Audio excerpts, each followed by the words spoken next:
Soy la mala por haberme quedado con mi esposo, aunque lo conocí en la cárcel y nadie creía en él. Soy el Ochoa, habemos historia. Ochoa, vi la historia de la muchacha que quería regresar con el ex esposo y me puse a leer los comentarios.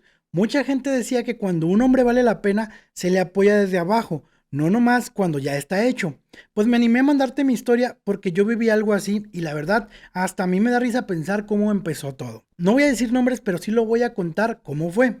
Yo conocí a mi esposo en la cárcel, así como se oye. Esto pasó en la cárcel de Reynosa, Tamaulipas, como por 1994.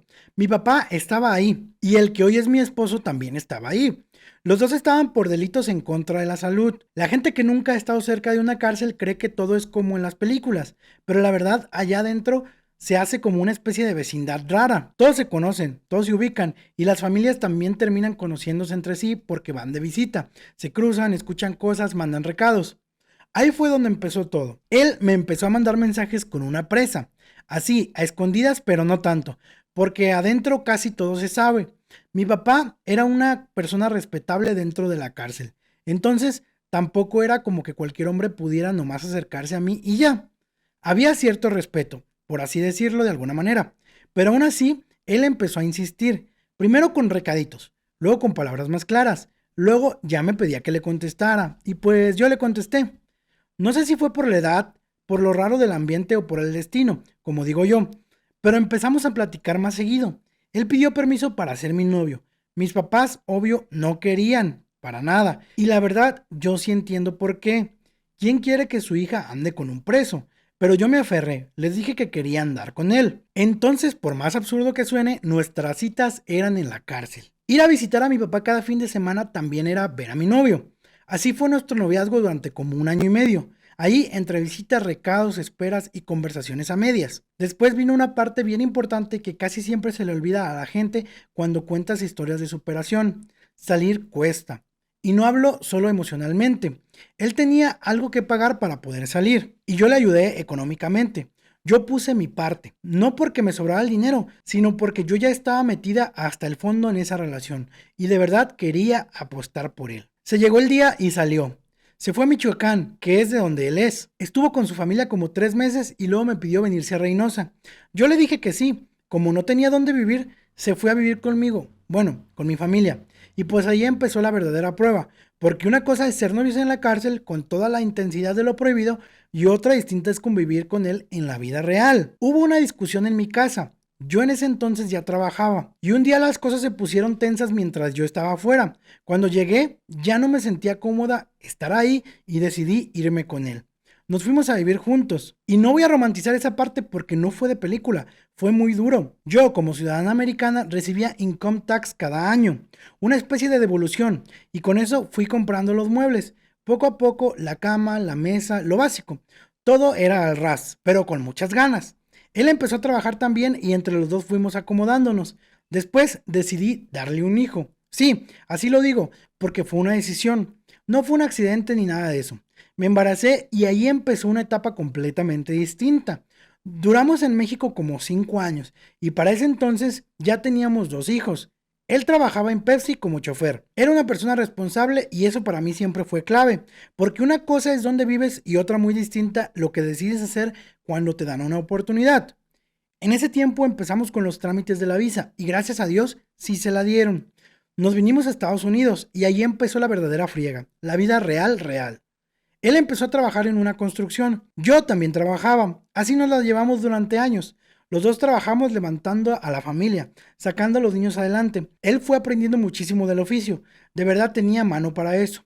No era de los que nomás se quedaban haciendo lo básico. Observaba, aprendía, se movía y se ofrecía. Poco a poco se fue metiendo más y más en el ramo de la construcción, hasta que le llegó una buena oportunidad para entrar a remodelar restaurantes.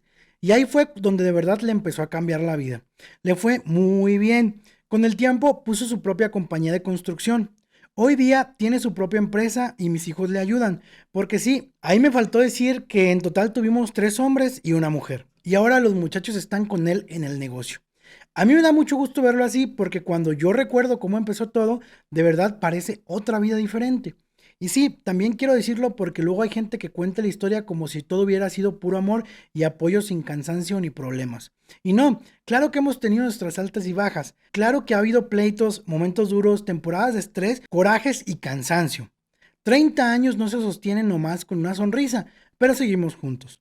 Y yo siempre he estado ahí. En las malas, cuando no había ni para los muebles, en las buenas, cuando ya empezaron a llegar los frutos, y en el proceso cuando nadie daba nada por él. Y sí, también lo digo con risa porque así fue. Obvio, yo arreglé papeles, entonces cuando digo que hemos estado en el proceso es en todo sentido. Hoy en día ya no trabajo afuera, por así decirlo, entre comillas, porque sigo trabajando, solo que desde otro lugar. Llevo la contabilidad, organizo cosas, estoy al pendiente de números, de papeles, de la empresa, de la casa. No estoy en una oficina, pero tampoco estoy cruzada de brazos. Sigo siendo parte de lo que construimos. Por eso cuando escuché la otra historia me quedé pensando mucho. Porque sí, hay hombres que no cambian. Sí, hay mujeres que aguantan de más. Y sí, hay relaciones que no valen la pena. Pero también es cierto que a veces una sí apuesta por alguien. Sí lo ve crecer y sí lo acompaña desde abajo. Y te voy a decir algo, sí funciona. Nosotros ya tenemos 30 años de matrimonio y a veces todavía me da risa pensar que todo esto empezó en la cárcel de Reynosa, con los recaditos que nos mandamos por una presa y mis papás con cara de esta muchacha va a salir con una barbaridad. Y pues sí, salí, pero me salió bien. Ochoa, te mando esta historia no tanto para pedir consejo, sino para que tus seguidores también vean que no todas las historias donde alguien empieza mal, termina mal. A veces sí vale la pena apoyar en las buenas y en las malas si la otra persona también le echa ganas. Muchas gracias por mandarnos esta historia. Se me hizo una historia muy bonita y pues felicidades, qué bueno que las cosas te salieron muy bien. Qué chido, esta es una historia fresca para los seguidores. Yo sí voy a pedirles que opinen, que, qué les parece esa historia, gente del chat. A mí se me hace una historia de superación muy buena y qué bueno que le echaste ganas y qué bueno que te salió bien. Felicidades. Amigos, en YouTube subí otra historia de cómo una madre le da preferencia a un hijo más flojo que otro. Entonces, si quieren ir a verla, está exclusiva para YouTube. Aquí en TikTok estoy subiendo historias completas para no cortárselas y que no se enojen, pero también estoy subiendo otras historias a YouTube. Así que pasen a verla. También hay otra de un muchacho que dice que la energía femenina y que sabe que están muy buenas. Vayan a YouTube, aquí les dejo mi canal. Muchas gracias por quedarse hasta el final. Dejen su comentario y nos vemos en el siguiente video.